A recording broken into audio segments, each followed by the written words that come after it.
Assalamualaikum warahmatullahi wabarakatuh.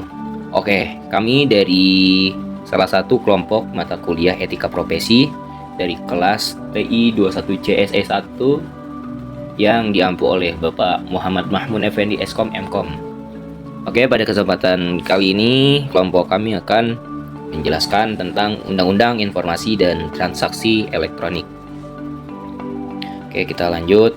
Nah, untuk anggotanya sendiri dari kelompok kami ini, yang pertama yaitu saya sendiri, yaitu Arjun Syah. Yang kedua ada Hana Nur Rahmania, ada Ikram Ramadan, dan yang terakhir Muhammad Faisal Tanjung. Lanjut.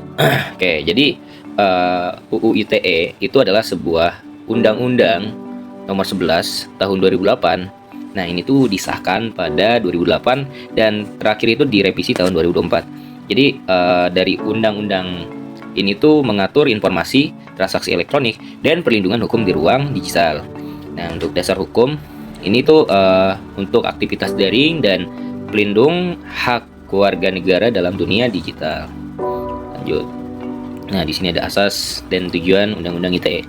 Nah, untuk asasnya itu misalnya seperti kepastian hukum dan manfaat, hati-hati, etikat baik, dan netral teknologi.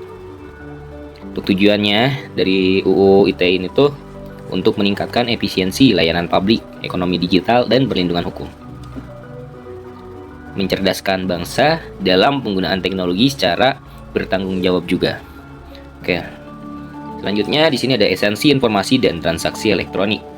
Nah, jadi informasi elektronik yang sah sebagai alat bukti hukum itu terdapat pada pasal 5. Tanda tangan elektronik setara dengan tanda tangan manual itu berada di pasal 11.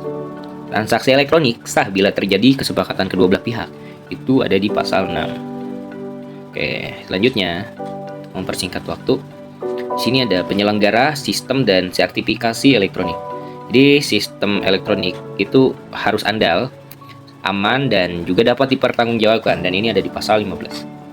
Penyelenggara sertifikasi wajib menjaga keamanan dan keotentikan tanda tangan elektronik. Ini berlaku bagi penyelenggara lokal maupun asing di Indonesia. Lanjut.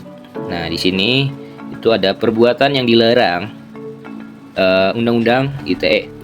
Yang pertama di sini pencemaran nama baik atau penyebaran hoax, perjudian, dan konten asusila. Nah, di sini tuh berada di pasal 27 sampai 29. Yang kedua, perbuatan yang dilarang itu akses digital. Kemudian ada manipulasi data, penyadapan, dan merusak sistem. Ini ada di pasal 30 sampai 35. Nah, jadi jika melanggar semua perbuatan yang dilarang tersebut, itu dapat ditindak pidana, dikenakan denda dan hukuman hingga 6 tahun penjara. Oke, di sini ada contoh kasus nyata dari pelanggaran UU ITE. Yang pertama ada kasus Prita Mulyasari. Beliau mengkritik rumah sakit yang berujung tuntutan hukum. Di sini ada kasus Ariel Noah. Di sini ada kasusnya itu dia video pribadi yang disebarkan dan alhasil dijerat pasal UU ITE dan dihukum juga pastinya.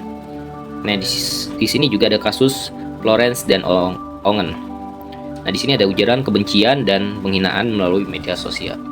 Jadi, kita harus lebih berhati-hati lagi dalam penggunaan media sosial tentunya, yang mana sifatnya sangat rentan sekali terhadap kesalahan atau kesalahan yang dapat dilanggar gitu ya. Jadi, makanya kita harus bijak dalam penggunaan internet itu. Oke. Ini udah kesimpulan. Jadi, untuk keseluruhan Undang-Undang Informasi dan Transaksi Elektronik hadir sebagai bentuk respon terhadap perkembangan teknologi informasi dan komunikasi yang semakin pesat di era digital.